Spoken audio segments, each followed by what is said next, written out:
All right. So, Luke, welcome to the show. Thank you guys for having me. Good to be here. I'm really excited because most of our guests usually are in charge of one website. Like I'm Pornhub, I'm Performance Golf, I'm Adtalem. But you are different because you work at an agency. And as much as I pity you working at an agency, having been there before, Facts. it's still amazing to see so many different brands. Can you tell me a little bit about like what you think you observe as trending in the world of conversion rate optimization? Yeah, for sure. Well, first of all, I have plenty of brands to spread around. If you want to help me manage them at any point, just let me know. But yes. yeah, I mean, I think trend wise, it kind of like kind of as you mentioned, it's been a lot of the industry specific trends. I think as well. I think the trends we're trying to avoid are like some of the more complex things. I think when it comes to CRO, a lot of the times the simpler can be better. When I say that, for example, we could definitely spend the time to build out a brand new, really cool feature that may or may not work on your product page. But let's start by just checking out, if something like just the content you're displaying on your product pages is sending the right message and targeting the right sort of people that you want to acquire. So, with all the particular trends going on, and especially with the kind of optimized shift we saw last year and a lot of the UIs that a lot of the new platforms are building out, I think sometimes it's hard to just take a step back and say, okay, let's just make sure our copy and our messaging and some of the things that we're trying to relay to our clients in general are kind of sending the right ideas, and that we're making it very easy and seamless for them to not only find the right products they want, but get from product to checkout as seamlessly as possible as well. Yeah. And do you think that there's some industries that are adopting it at a faster pace than others? In terms of CRO in general? Yeah. I don't think so necessarily that I've seen. I think the biggest thing is in terms of like, I think the kind of old adage is like, we need to hit a certain traffic point to be able to start CRO testing. And we're trying to kind of like roll back that misconception. Obviously, the less traffic you have, you might need to run a test a little bit longer to get more tangible results. But at the end of the day, your kind of customer base and clientele is going to show you through these tests, through these various tests, what you want, what they want to see the most, regardless of it's 100,000 visitors a month or 10,000 visitors a month. So I think that's kind of a misconception that we're trying to roll back in general. And just, I think you guys have obviously seen, and probably why you even started this podcast, just the overall tentativeness of getting into this, whether it's like a cost thing, a traffic thing, as I just mentioned, but really it's like, your customers are going to tell you better than any sort of, numbers or data, like what they want to see. So that's kind of a good starting place to get going. It's crazy. Like, I mean, so you brought up also the elephant in the room, which is that Google Optimize went away in October. And I did a poll on LinkedIn to see what tools are you thinking about? And it was all over the map. It was like convert.com, Zoho, VWO, the Google recommended tools, VWO, Optimizely, A/B Tasty were like the lowest on the list. And it was like in favor of any random, SaaS that was like, okay, we'll just A/B split because it was cheap. Are you seeing something similar? You can only work with like clients who be like, now we know this investment. No, I agree. It's been very scattered, and everybody wants to know like what the best one is, and I never have a good answer for that. I think the best answer is like it depends what you're trying to test, and it depends what your budget is. I have like some SMB clients that want to test everything, but are looking at like Optimizely's, where I'm like, well, if you want to spend your budget on something we could test probably on a smaller platform for free, then sure, but I don't think it's necessary. So I think it's pretty scattered. I think each platform kind of has their own perks as well. And I think the ones that I tend to prefer the most are the ones that are a little bit more UI friendly in terms of people that don't have an overwhelming knowledge of like developing and coding, for example, especially in my world, because I don't come from a dev background by any means. So not only does that help, someone like myself be able to just run and set up tests seamlessly, but also it empowers our clients as well to just be able to take off some of the load as well. I think we do everything we can to make sure they're paying us for what they can't do. And then slowly start to give them some knowledge on a lot of these platforms where some small things like copy or colors of a button on a CTA, for example, they can kind of just take and run with and kind of go from there. Yeah, it's I have amazing how like go ahead, Carol.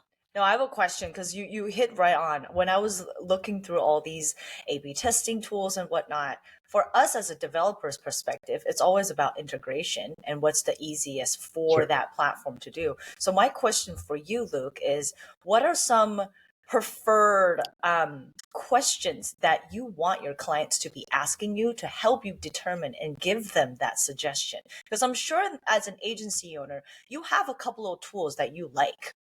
Can't probably say Yeah. it on this YouTube for this channel because then people want to get sponsorships and whatnot. But you have a couple in the back of your head. What are some important things that you feel like clients should be asking you to help you guide them to, hey, option A, B, or C? Yeah. So the first question, like, what do I need to use CRO and A/B test? I think a lot of the platforms have a lot of really cool bells and whistles, but if we're just starting off with A/B testing and CRO work, like, let's just make sure we're able to test, like I mentioned earlier, content on a product page very seamlessly.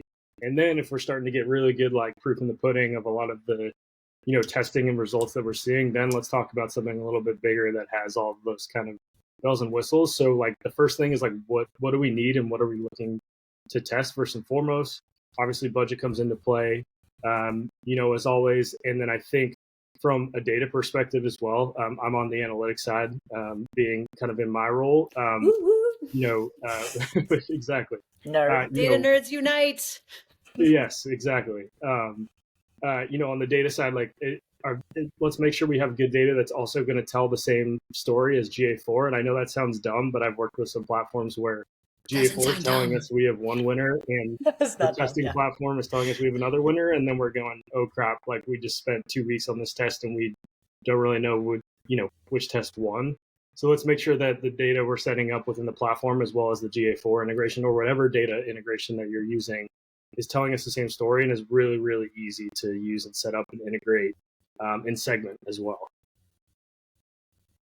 Nice. So I have to ask you, how are you using GA4 in concert with your role? I'm gonna mute I was ready myself for here. this one. I knew it was coming. Yeah, so GA4, I think, as it pertains to CRO in particular, is a really, really good starting point for CRO. So we typically will use GA4 to identify where the pain points are. And by pain points, I mean, where are we losing people and where are we really converting well? I think also, obviously the easy starting point is like, where are we losing people on site? Where are people bouncing the most? Where are they not converting as well?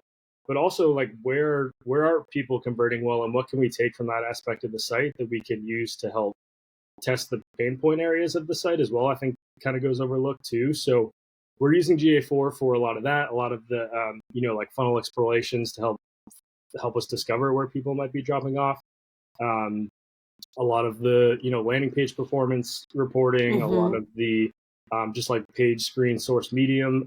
Our agency is not top of funnel, so we're optimizing everything on site, but that top of funnel information and where people are, coming from is super helpful to help us set that test up. For example, if we get a lot of people from paid search, for example, like if half of our traffic is coming in from paid search, we have to assume it's a relatively uneducated client base as it pertains to our brand. So we need to make sure wherever they're landing, they're able to obtain that information from wherever they're coming from that paid social, source medium.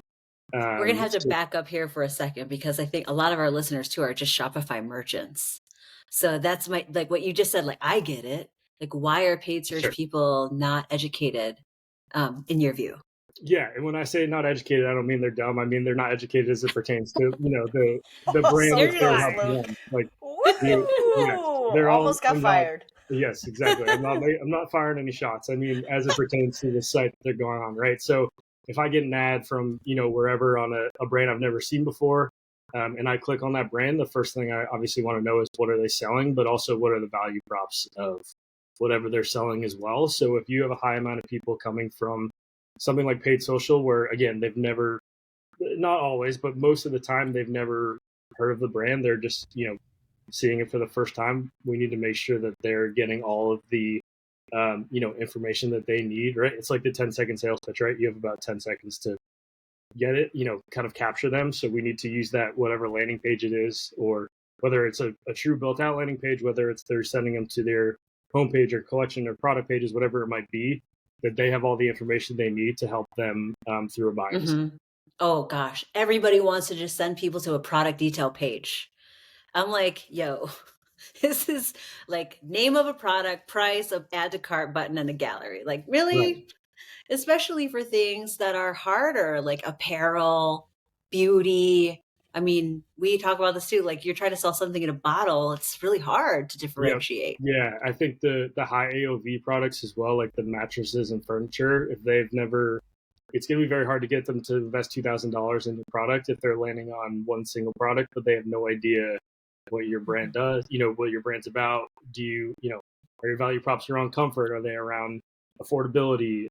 Things along those lines. It's going to be really, really hard to sell them a $2,000 mattress on just sending them to a picture of a product in a picture of a mattress. Exactly. Yeah. Exactly. It's emotional purchase. If it's over $2,000, it's emotional. Well, that's I mean, and it's funny because what we're talking about is actually a lot of it, what it's missing when you send somebody to product is messaging.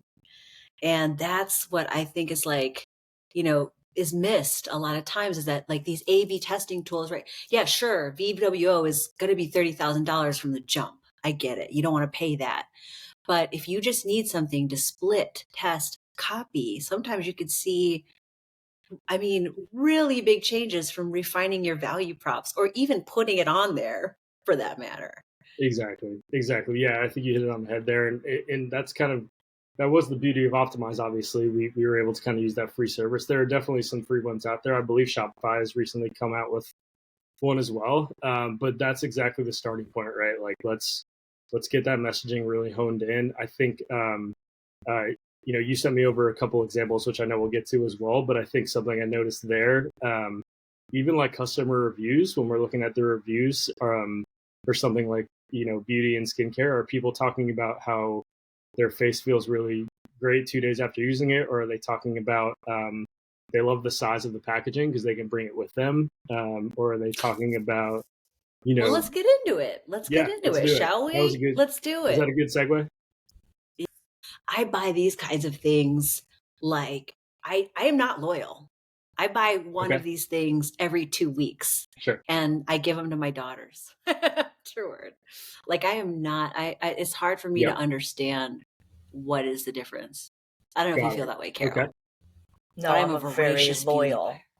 I'm very opposite of you. Yeah. Okay. I'm a loyal. If I like it, I keep using it.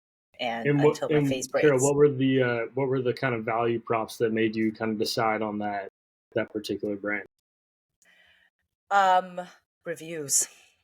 Reviews, and I do a lot of research. And if I like it, I try it, it works out, I am the one that will go back and put a review up there as well. Yeah. Gotcha. Okay. That's how I shop. I like it. But that's only on beauty. Everything else can screw themselves. Yeah. My purchase like patterns. But yeah, beauty is emotional purchase. I feel like it's especially when there's like subscription. It's very hard to opt in unless you're like, I know exactly what this is going to do to my skin. Like the subscribe is like all over the place. I'm like, kiss me first. Yes, okay? Yes. I'm not moving in until we go on a date. Yeah, right. Yeah. I feel Exactly. Yeah. Yeah, I totally agree. I actually am a skincare guy myself. I am loyal to a brand that's actually a client of ours, who's tremendous. So any male listeners, feel free to send me a message if you want some recommendations. But yeah, Luke Morse, East House Studio.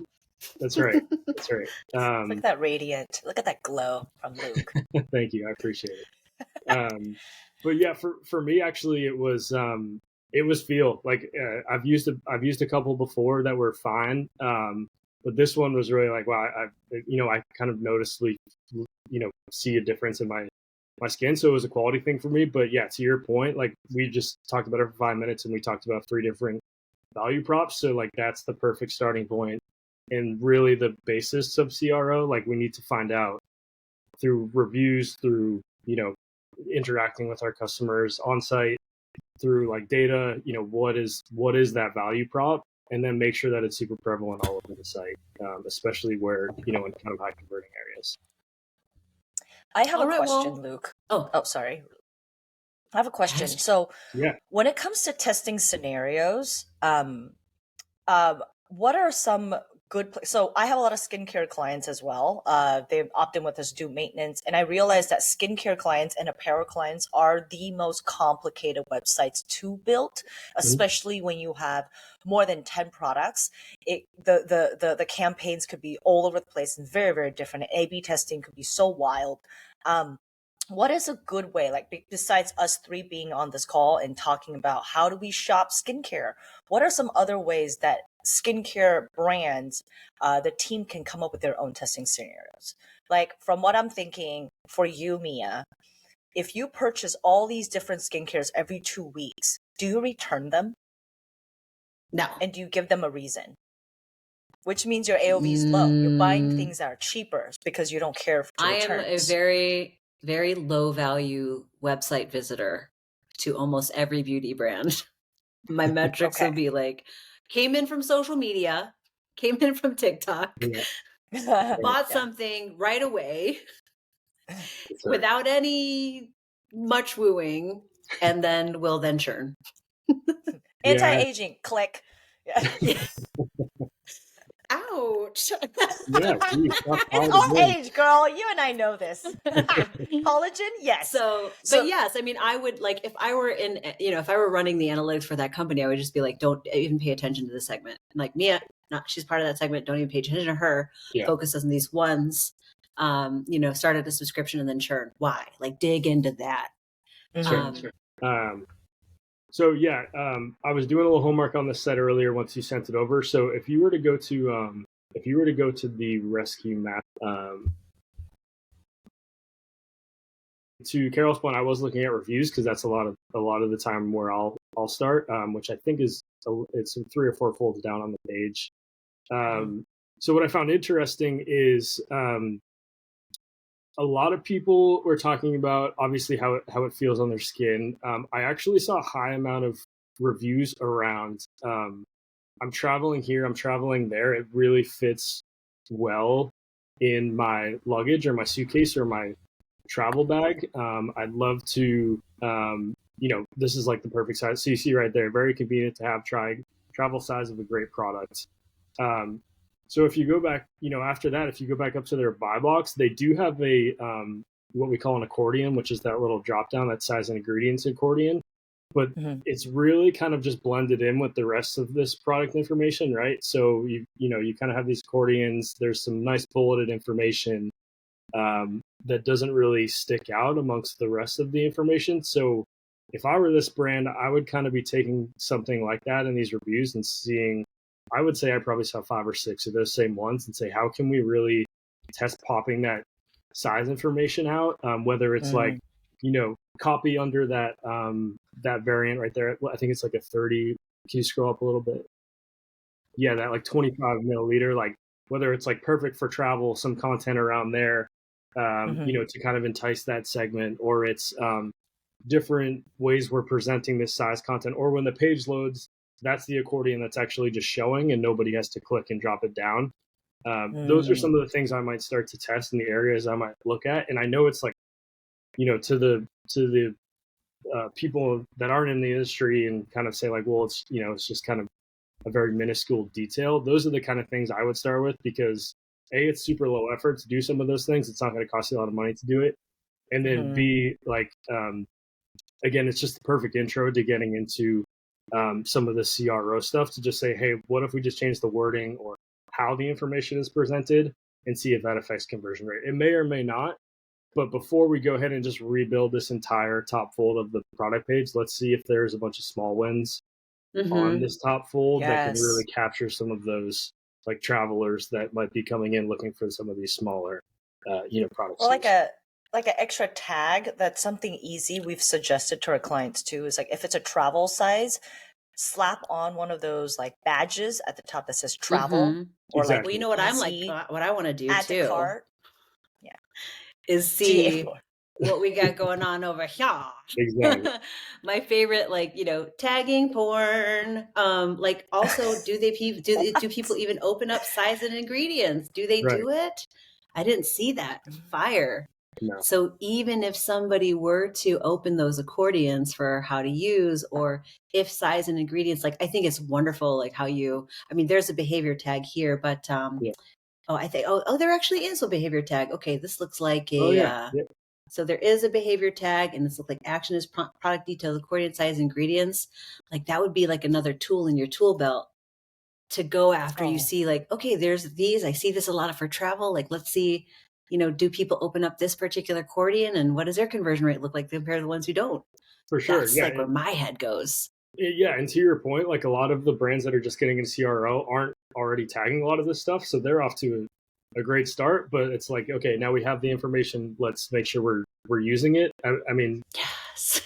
I like that they have all the kind of like main value props in the fold. I think like sometimes brands get into too much of a mentality of like, um, we want to make sure we're showing like a bunch of different upsells right under the first fold, which is fine because that works well for a lot of brands, but especially for like something like beauty and cosmetics, like people want to know what's in their ingredient, what ingredients are in the stuff they're using.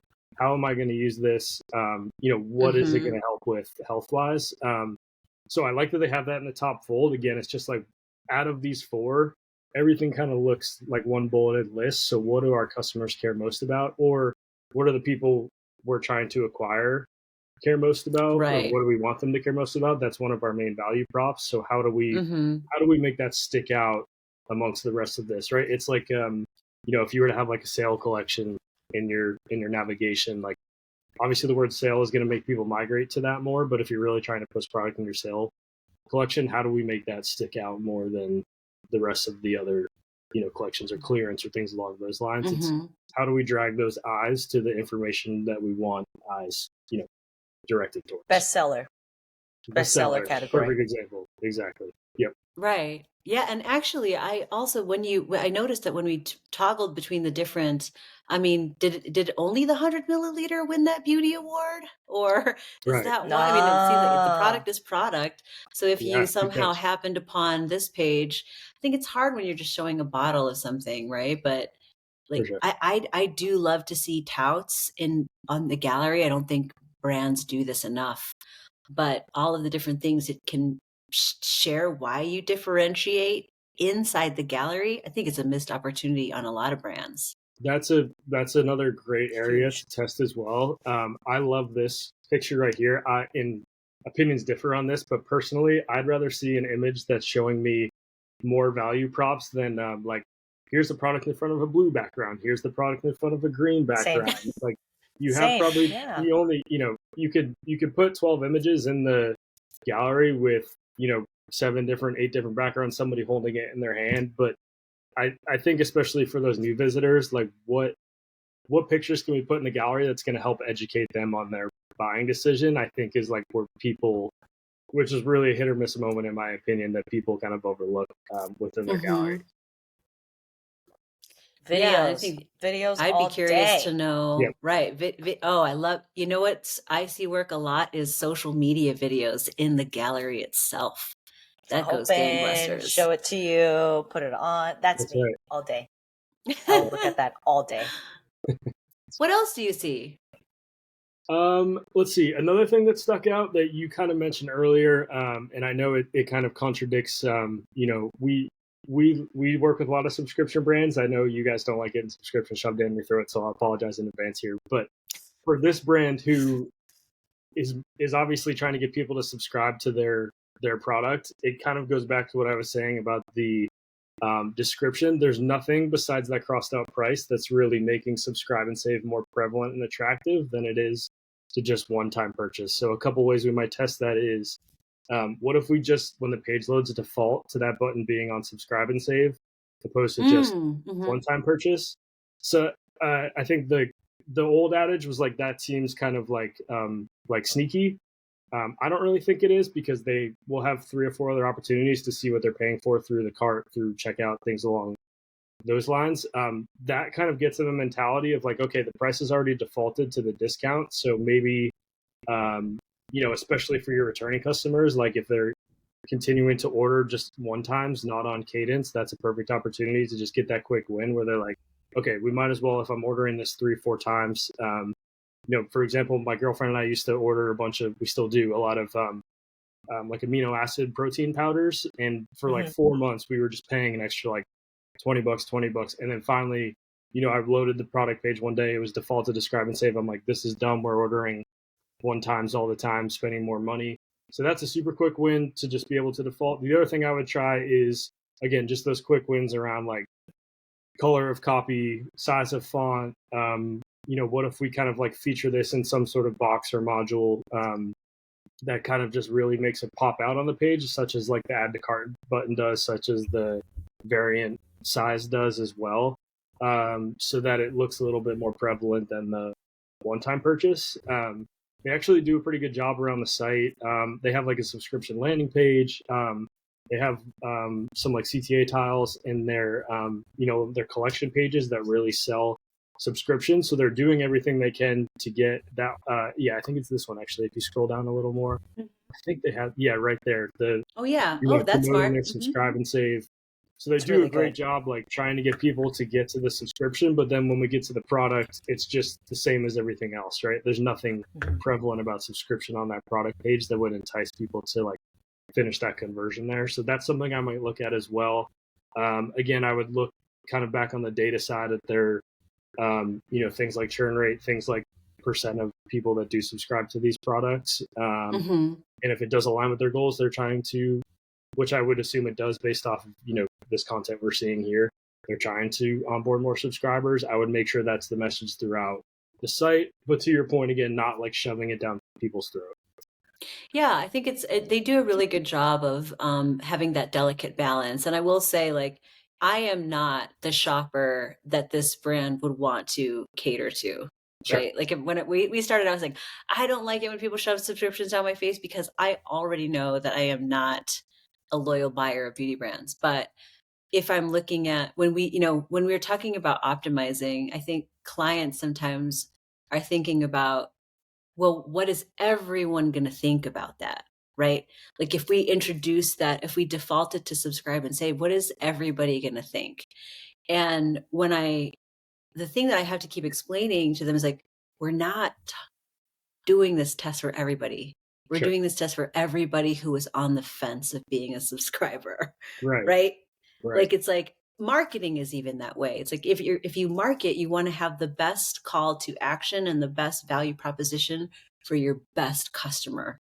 Totally. Your highest value customer, not everyone. And that's the thing. Like, I mean, I think you're absolutely right. Like if you're getting somebody from down the funnel from like a one-time purchase to a subscribe, throw the subscribe on there. The ones who are going to filter themselves out will go back to one-time purchase. And that data will give you the point to be like, this is my nurture bucket. Exactly. So like they just turn out. So like, it's like when especially merchants or people who are smaller merchants who don't have access to this kinds of thinking, it's just like, they're like, oh, what if it's rude? Like there was another company that I talked to the other day was like, I don't want to put email subscriptions as a pop-up every time somebody comes to my store. And I'm like, well, your email is converting 3 times higher than any other channel. So do you want to be the brand that's polite? Yeah. I love that. I love that you say that. That Yeah. is so true because you're giving a perspective to the owners to be like, this is not about you and your personality. This is about that group of people that you want them to convert. And that is who we're looking at and their behavior. I love that approach, Mia. Such a good point. But also, like, I'm I telling think myself. the behavior, like when we say things that used to be black hat are now commonplace, right? Sure. Now, things that you were like, oh, I don't want to default to Subscribe and Save, it seems rude. But it's like now going to be commonplace. Or like having a, sign up for our newsletter or spin the wheel. Like it's commonplace. And so user behaviors and expectations of what's normal changes all the time, which is why I'm like, Totally. I'm such a, like, get user experience data into GA Yep. because Yeah. you might Yeah. discover that it didn't matter, that actually the customers who were going to buy from you bought anyway. And then you got 30% increase in emails. Right. Exactly. And Yep. And And people are you know, used to it's it.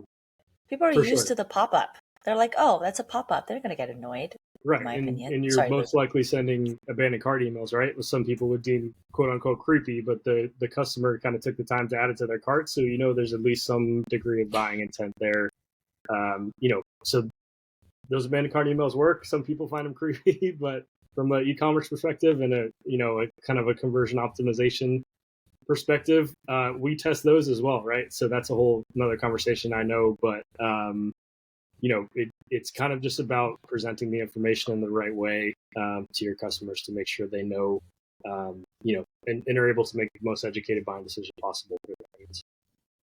yeah, totally. And that's, again, like, it's creepy to some, but you're trying to talk to your best customer. It's Right. your best customer you're going after. And actually, when I mean, I don't care for it when I have somebody following me back with my cart, except for when I wanted to remember. Exactly. Right? Like Yeah. when it's like, oh yeah, I forgot I was going to buy that dribble up basketball for my daughter because basketball season's coming up and I wanted to practice her ball handling skills. I put it in my cart and I just got distracted. Like, I am appreciative of those. Now that I bought it, I don't need another one. Right. I don't know if They I don't know knew. if you guys do this either, but my girlfriend will add, like, especially on Amazon, like 10 to 15 things in the cart, and her logic is like, I know I want to buy those, like I just want to put them in there for like when I actually want to buy them, so I don't have to go back and search Oh, for them again later. That's me. So then you get, like, I get really stressed out looking at her Amazon cart because it's like 22 items, and That's my what are husband. you doing? But I know a lot of people do shop like that, so it's along that same premise. oh yeah, yeah. Lots of people using their cart as a wish list. Exactly. Because usually the wish list is hidden in a tiny little thing right here. Exactly. Yeah. So yeah, that's a whole other thing. Amazing. I mean, I think this is a good stopping point for us, actually, for us to just be like, okay, I mean, these things that we talked about are concepts that I think a lot of Shopify merchants, well, we have mostly Shopify merchants, so you guys do. I think you're agnostic, right? We're Shopify exclusive, actually. Yeah. No, I think it's a solid site. The only other thing that like really stuck out to me was the navigation, and kind of the Saw that discussion too. around, like, you know, they're telling people to shop in 3 different ways out of those 4 hovers. So I would take a look at Make a menu. Yeah. something I like, agree. yeah, exactly. If you want to shop by concern, then test, you know, breaking out some of those categories into just like top level nav items, and Yeah. seeing if that, you know, kind of Right, because entices. the But Discover piece, like, I get these two, shop by concern and shop by collection. Although this isn't really, this is branded. yeah, so but that cleanser collection you were on earlier, I think there's 3 different ways to get to it from the nav. So, you know, I'm like, well, maybe we'd look at mitigating that, and seeing if we could just streamline some of those funnels as well. So that would be another area. I think navigation is a really, really big one, especially in the Yes.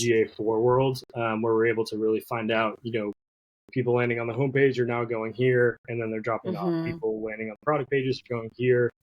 So that's a really intuitive piece to give us a lot of our answers on where people are starting and where they're dropping off from their starting point, which is usually kind of steered by the navigation. So. Yeah. Their mobile, I would also do a little discovery on A/B testing. I feel like mobile experience could be enhanced. Yeah, especially this industry, it's usually Oh, it's upwards of almost, like like 80, almost 85% mobile skewing. typically. Yeah. Especially if you're coming in from a social media campaign or something. It's Exactly. like really a lot of businesses don't look at their mobile when it's like, oh, it's an afterthought. It's like, oh, it's responsive. Right. Which is It's crazy. an afterthought. It is. That's like, It really is. that's like 60% of your traffic coming through. We always look at mobile first. We're upwards of 80 for a lot of these beauty and cosmetic brands, for sure. Yeah, they're coming in from social. What do you think is the miss sometimes on looking at mobile, or why? I mean, it's just they're usually smaller, they're usually kind of strapped with resources, and so it's not something that they look at until somebody like us comes out and said, hey, you know what? 80% of your traffic is going here. Yeah. Maybe we should always look at it in mobile. Yeah, for sure. I think obviously the nav on mobile is very important to make sure they're, again, like that's where I think to Carol's point, the biggest detriment here is on the mobile nav. Like now you're really sending them down a rabbit hole with all of these drop downs and really just adding extra clicks through having 3 different, kind of like areas to go through. I think on the product page is usually the biggest one on mobile. We spent a lot of time talking about those like drop down accordions and how information is presented. Well, on mobile, you have even less time in real estate. So in this example, I see this a lot. The add to cart is even below the fold. Exactly. That's a good example. The product imaging, that thing. Right. So yeah, that's where we might see bounce rates go up potentially as well. So that would be something we'd look at testing. And then again, how those next, I think we've done some heat mapping in the past, and I'd say like a typical for this industry, I would say like after the 3rd fold, you've probably lost about half of the people that were on the page, and it'll vary, but I would say that's probably just as like a high level through looking at heat mapping historically. So if you only have 2 or 3 folds before you lose half of your customers, what is the most important information that we need to get in those 2 to 3 folds before they're gone, or they've moved on to another page that's not somewhere they can add to cart, for example. So that's the biggest thing on mobile, I think, is just obviously smaller real estate, smaller space. We need to make sure we're making the most. I would look at that banner up top. It's a little bit long, like 2-3 lines, that kind of that banner carousel. So I might try to make that like, okay, we have free shippings on orders of $50. I might just leave it at that.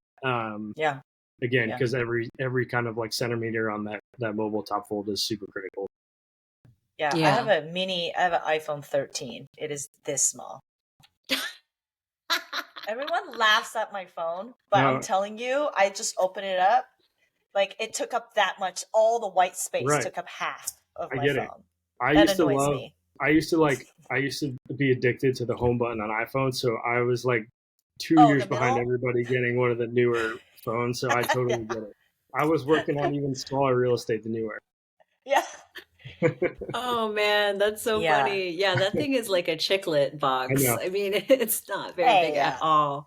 But yeah, I mean, and that's why, that's why looking at screen sizes matters also. Like not only if you are looking at mobile, awesome. And if you start to look at breakpoints and screen sizes in your GA4 data, then that's also like the ninja move. That's a really good point as well. The breakpoint, the type of device as well, is huge. I have a theory as to why the e-com team, like at Eve or skincare or whatever, they don't ever look at mobile. You ready? Sure. I think my theory is like this, because I've been in the agency world my entire life here, and I realize that all these clients, whenever we talk to agencies, whether the development agency, CRO, whatever agency, we're always in front of our computers. It's always in computer. Every time we do like meetings or whatever, Zoom, it's always on desktop. So that is all we look at. I used to sit in an agency all day. We all look at mobile. And the only reason why we fixed mobile is because the CEO of the presidents of the whoever that has a farm in the middle of Massachusetts of nowhere, and they're on their phone. Looking at it on their phone. They look at it on their phone. They're like, there's a bug. And then they start yelling at the VPs, and then the VPs trickle down to everybody. And then we start fixing mobile. So the people who's actually on mobile is the ones that are doing nothing at home, not the one who's working on the website. Because everyone who's on the website, internal at the company, you mean? Like exactly, internal at the website. That's only the people who are the end.